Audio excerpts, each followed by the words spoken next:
Hello दोस्तों, नमस्कार। आज के इस वीडियो में हम लोग बात करेंगे how to study NEET biology. कैसे आपको नीट की बायोलॉजी को पढ़ाई करनी है, कैसे स्टडी करनी है, जिससे आप नीट के अंदर बायोलॉजी में 360 आउट ऑफ 360 मार्क्स हासिल कर सकें। तो क्या होता है कि जब भी हम किसी भी चीज़ को पढ़ते हैं, ठीक है, समझ लो वो बायोलॉजी को अगर हम पढ़ रहे हैं तो हमें सबसे पहले अपने सिलेबस के बारे में पता होना चाहिए। और नो डाउट मुझे पता है कि आप सभी लोगों को आपको अपने सिलेबस के बारे में बहुत अच्छे तरीके से पता है। आपको पता होना चाहिए कि बायोलॉजी के अंदर दो सेक्शन आते हैं, फर्स्ट जूलॉजी एंड सेकेंड जिसको हम लोग बोलते हैं बॉटनी। तो जूलॉजी और बॉटनी टोटल 180 और 180 नंबर के आते हैं, इसलिए ये हमको 360 मार्क्स सिर्फ और सिर्फ हमें बायोलॉजी दिलाता है। 180 नंबर हमें फिजिक्स दिलाता है और 180 नंबर हमें केमिस्ट्री दिलाता है, ठीक है।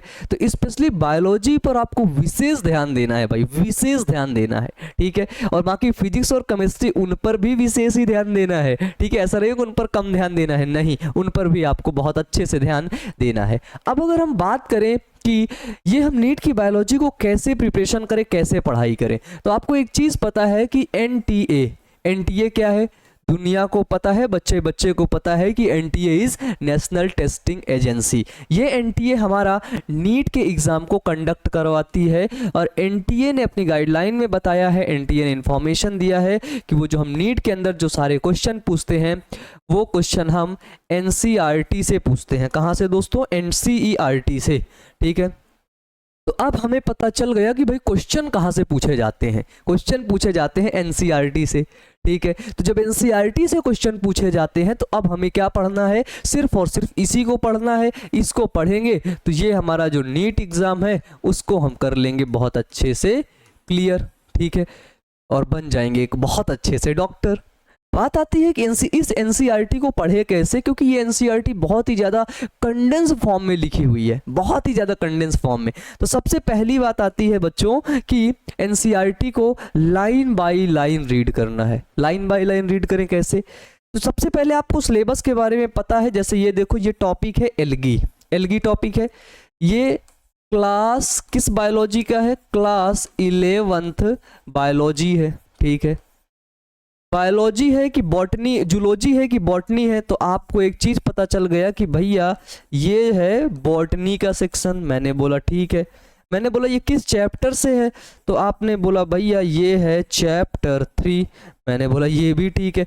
मैंने बोला चैप्टर 3 का नाम बता दो, आपने बोला भैया ये है प्लांट किंगडम, ठीक है, प्लांट किंगडम। इतनी क्लियरिटी आपको होनी चाहिए अपने सब्जेक्ट के अंदर, ठीक है, कि अगर कोई भी टॉपिक आपको मिल रहा है देन आप उसका पेज नंबर तक गिना दो कि एनसीईआरटी के इस पेज में ये चीज के बारे में लिखा हुआ है, ठीक है। इतनी क्लियरनेस आपको होना चाहिए, ठीक है। और नहीं होगा तो समझ लो फिर दिक्कत हो जाएगा, ठीक है। तो होना चाहिए बच्चों, नो डाउट हो जाएगा, ठीक है। अब बात आती है एल्गी, ठीक है। एनसीईआरटी की लाइन बाय लाइन हमें कैसे पढ़नी है, ध्यान से सुनना। देखो इसमें लाइन देखो, ये एक पैराग्राफ है, एक line, 2 line, 3 line, 4 line, 5 line. अब हम इस लाइन को पढ़ते हुए आगे बढ़ते हैं और देखना सारे कॉन्सेप्ट आपके क्लियर हो जाएंगे within second. Algae are chlorophyll bearing. Algae क्या करती है? क्लोरोफिल को बियर करती है, क्लोरोफिल को धारण करती है। अब हमें पता है एल्गी करती है फोटोसिंथेसिस। क्या करती है? एल्गी करती है फोटोसिंथेसिस, प्रकाश संश्लेषण। और प्रकाश संश्लेषण वही करेगा जिसके पास प्रेजेंट होगा क्या? जिसके पास प्रेजेंट होगा क्लोरोफिल, ठीक है भाई। तो एक दूसरे से चीजें कोरिलेटेड हैं, कोऑर्डिनेटेड हैं, तो उसको हमें मिक्सअप करके पढ़ना है। तो एल्गी आर क्लोरोफिल बियरिंग, इसके पास क्लोरोफिल पाया जाता है। सिंपल होता है ये, थायलॉइड इनका बॉडी होता है। ऑटोट्रॉपिक नेचर भैया, जिसके पास क्लोरोफिल होगा खाना खुद से बना लेगा। And largely aquatic. Largely aquatic का मतलब अधिकतर एल्गी कैसी होती हैं? एक्वेटिक होती हैं। Both fresh water and marine water, जली होती हैं लेकिन बोथ होती हैं, समुद्री पानी में भी और स्वच्छ पानी दोनों में भी पाई जाती है, फ्रेश वाटर में भी, मेराइन वाटर में भी। ये ऑर्गेनिज्म होते हैं।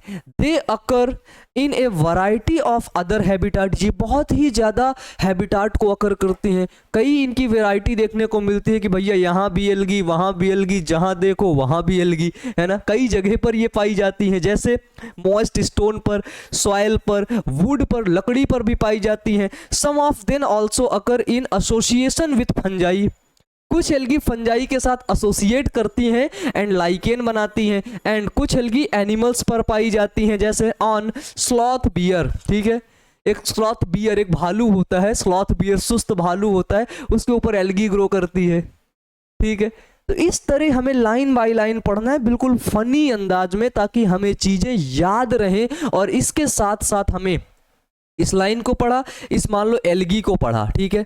तो अब हमें इस एल्गी को पढ़ने के बाद इससे रिलेटेड जो क्वेश्चन, ठीक है, इससे रिलेटेड जो क्वेश्चन हमारे नीट में पूछे गए हैं उनको अब हमें सॉल्व करना है, खुद से सॉल्व करना है ना।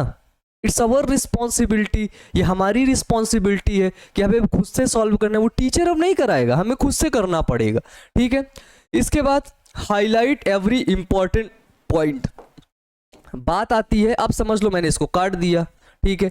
अब मैंने इसको काट दिया, अब मुझे चीज़ों को हाईलाइट करना है, जो भी इसमें से इंपॉर्टेंट पॉइंट है। अब हाईलाइट इन द सेंस मैं यहाँ पे ये एक सर्कल बना देता हूँ, समझ लो। तो एल्गी यार क्या है, क्लोरोफिल बियरिंग, ये सबसे ज़्यादा इंपॉर्टेंट है भाई, है ना। क्लोरोफिल बियरिंग, कि एल्गी के पास क्लोरोफिल पाया जाता है कि नहीं, आपने बोला क्लोरोफिल बेरिंग है, क्लोरोफिल पाया जाएगा, ठीक है। इसके बाद एल्गी क्या करती है, वेराइटी ऑफ हैबिटाट को शो करती है, ठीक है, वेराइटी ऑफ हैबिटाट। एल्गी एक एनिमल के अंदर भी पाई जाती है जिसको बोलते हैं स्लॉथ बियर, ठीक है। तो इस तरह करके चीज़ों को हमें क्या करना है, छोटी छोटी चीज़ों को हाईलाइट करते हुए चलना है, जो एग्जाम के पॉइंट ऑफ व्यू से इंपॉर्टेंट है।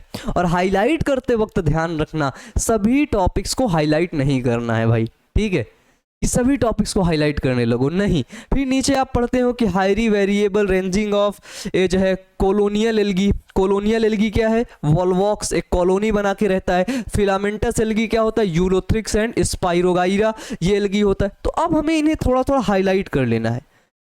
एंड जब हम नेक्स्ट टाइम एनसीईआरटी को खोलेंगे, एनसीईआरटी को जो है रीड करेंगे, तो ये सारी हाईलाइटेड चीज़ें हमारे दिमाग में छप जाएंगी और सारे कॉन्सेप्ट हमको फिर से रिकॉल हो जाएंगे, याद हो जाएंगे, ठीक है। इसी तरह करना, जैसे एक मेरे पास नेक्स्ट स्लाइड है, नेक्स्ट स्लाइड में आप ध्यान से देखिए, कुछ ऐसे चार्ट हमको एनसीईआरटी में देखने को मिलते हैं। कैरेक्टर, 5 किंगडम क्लासिफिकेशन, ये आपको पता होना चाहिए भाई कहाँ का है। तो क्लियरनेस देखो कितनी होनी चाहिए। ये class 11th biology, class 11th chapter 2, ठीक है, चैप्टर 2 जिसका नाम क्या है, जिसका नाम है बायोलॉजिकल क्लासिफिकेशन, उस चैप्टर से ये क्वेश्चन है, ठीक है, उस चैप्टर का ये टॉपिक है। तो अब हम यहाँ पे क्या देखेंगे, सेल का टाइप देखेंगे। किंगडम मोनेरा में सभी कैसे होते हैं, प्रोकैरियोटिक सेल होते हैं, प्रोटिस्टा में यूकैरियोटिक, फंजाई में भी यूकैरियोटिक, प्लांटी में भी यूकैरियोटिक और एनिमेलिया में भी क्या होते हैं, यूकैरियोटिक सेल पाई जाती हैं, ठीक है। सेल वॉल कैसी होती है, मोनेरा की नॉन सेलुलोजिक होती है, सेलुलोज नहीं पाया जाता है, लेकिन पॉलीसैकेराइड प्लस अमीनो एसिड से मिलकर के इनकी सेल वॉल बनी होती है, ठीक है। इसके बाद प्रेजेंट इन सम, कुछ में सेल वॉल पाई जाती है, प्रेजेंट विथ काइटिन, काइटिन की सेल वॉल बनी होती है फंजाई में, ठीक है। प्लांटी में सेलुलोज की बनी होती है और एनिमल में क्या होती है, एब्सेंट होती है, ठीक है। तो हमें एनसीईआरटी को अगर हमें टीचर पढ़ाते तो बहुत अच्छी बात है, उनसे बोलना भी सर आप हमें एनसीईआरटी पढ़ाइए। और अगर नहीं पढ़ाते हैं तो आपको खुद से एनसीईआरटी पढ़ने की आदत डालनी है, अगर आपको नीट एग्जाम क्रैक करना है तो ये चीज़ आप याद रखिएगा, ठीक है। इसके बाद नीचे वाला स्लाइड अगर आप देखेंगे तो ये स्लाइड आपको तुरंत याद आ जाना चाहिए, कहाँ का है, क्लास 12th बायोलॉजी का है, क्लास 12th बायोलॉजी, बायोलॉजी इसको बोलेंगे। बायोलॉजी किस सेक्शन का है, तो ये आपका जूलॉजी सेक्शन का है, ठीक है। जूलॉजी है, कौन सा चैप्टर है, ये है आपका चैप्टर 2, जिसका नाम क्या है, जिसका नाम है आपका ह्यूमन रिप्रोडक्शन, ये इसके चैप्टर का नाम है, ठीक है, ये इसके चैप्टर का नाम है। तो हम लोग क्या देखते हैं कि भैया हमें इतनी क्लियरनेस हो जानी चाहिए भाई, ठीक है, इतनी क्लियरनेस होनी चाहिए और एनसीईआरटी को हमें हाईलाइट करते हुए चलना है, ठीक है। ये हो गया। ये कौन सा सेक्शन का था, तो जूलॉजी और बॉटनी हमें पता होना चाहिए, ये बॉटनी सेक्शन का है, ठीक है, ये किसमें का है, ये आपके बॉटनी सेक्शन का है। तो दूसरी चीज हमने क्या देखा कि हाईलाइट एवरी इंपॉर्टेंट टॉपिक। ठीक है, जितने भी इंपॉर्टेंट टॉपिक, जब भी हम एनसीईआरटी खोलेंगे हमें इंपॉर्टेंट टॉपिक दिखेंगे। स्क्रूटम, ये हमने हाईलाइट कर दिया। लोअर टेम्परेचर होता है 2 से 2.5 degree lower than normal internal body temperature, ये भी हाईलाइट कर लिए। स्पर्मेटोजेनेसिस हाईलाइट कर लिए, स्पर्म बनने की क्रिया को हाईलाइट कर लिए। इस तरह चीज़ों को क्या करेंगे हम लोग, 250 कंपार्टमेंट होते हैं जिसको बोलते हैं टेस्टिकुलर लॉब्यूल, ये हाईलाइट कर लिए। चीज़ों को हमें हाईलाइट करनी है और एनसीईआरटी को अपनी जान बना लेना है भाई। ठीक है, एनसीईआरटी को हमेशा, एनसीईआरटी को अपने पास लेकर के सोना है। ठीक है, इसके बाद क्या है, सबसे लास्ट टॉपिक आता है एंड ये सबसे ज़्यादा इंपॉर्टेंट है कि make your handwritten notes. ठीक है, क्या होता है कि हमारे अधिकतर बच्चे क्लास करते हैं, किसी टीचर से स्पेशली पढ़ते हैं वो। ठीक है, तो जब वो टीचर आपको पढ़ा रहे होते हैं ड्यूरिंग क्लास के दौरान, देन आपको एक खुद की हैंड रिटन नोट्स बना लेनी है। ठीक है, वो टीचर्स तो आपको नोट्स शायद प्रोवाइड करवाएं, बहुत अच्छी बात है, स्टडी मटेरियल प्रोवाइड करवाएं, बहुत अच्छी बात है, लेकिन आपको एक खुद हैंड रिटन नोट्स बना लेनी है, क्योंकि आपकी बनाई गई हैंड रिटन नोट्स आपके बहुत काम आएगी जब आप उसका रिवीजन करेंगे। तो जब आप उसका रिवीजन करेंगे तो सारे टॉपिक आपको ऑटोमेटिकली क्लियर हो जाएंगे। ठीक है, इसलिए आपको करना क्या है, इसलिए आप सभी लोग खुद से जो हैंड रिटन नोट्स आप बनाएंगे उसको ज़रूर बनाइए और उसका रिवीजन ज़रूर करिए। ठीक है, तो ये थी आपकी कुछ इंपॉर्टेंट टिप्स, और ये इंपॉर्टेंट टिप्स ये हैं कि आप बायोलॉजी में कैसे 360 आउट ऑफ 360 मार्क्स गेन कर सकते हैं। ठीक है, तो मुझे उम्मीद है कि ये वीडियो आप सभी लोगों को बहुत अच्छा लगा होगा। तो कमेंट बॉक्स में कमेंट करके बताइएगा कि नेक्स्ट वीडियो किस टॉपिक पर होना चाहिए। मिलते हैं आपसे किसी दूसरे वीडियो में। Wish you all the best. Thank you.